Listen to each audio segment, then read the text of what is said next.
Hello guys hi. So ఇవాళ మన terminology ఏంటంటే కంజనైటల్ అనామలీస్ అనమాట. కంజనైటల్ అనామలీసు, కాంజనైటల్ అబ్నార్మాలిటీసు, కంజనైటల్ బర్త్ డిఫెక్ట్స్ ఇవన్నీ ఒకటే అన్నమాట. సో బై బర్త్ కాంజనైటల్ అనేసి అంటే బై బర్త్ వస్తాయన్నమాట.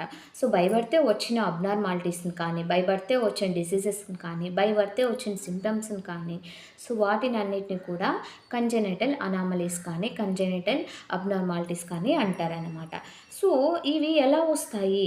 వచ్చి ఒకవేళ ఏ బాడీ పార్ట్స్‌కి అయితే ఎఫెక్ట్ అవుతాయో చూద్దాము.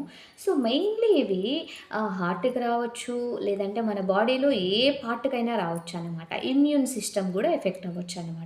సో బై బర్త్ వచ్చే వాటిని ఏమంటారంటే ఇలా బర్త్ డిఫెక్ట్స్ అనేసి అయితే అంటారనమాట.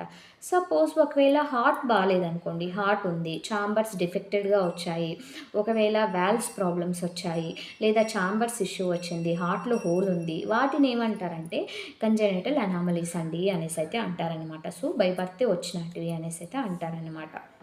ఒకవేళ లేదు, ఏదైనా డిసీజెస్ వచ్చాయనుకోండి, సో ఆటో ఇమ్యూన్ డిసీజెస్ అయితే అంటారనమాట. సో ఆటో ఇమ్యూన్ డిసీజెస్ అంటే ఏంటంటే బై బర్తే వస్తాయన్నమాట. సో మనమేం మోడిఫికేషన్ చేయలేమన్నమాట.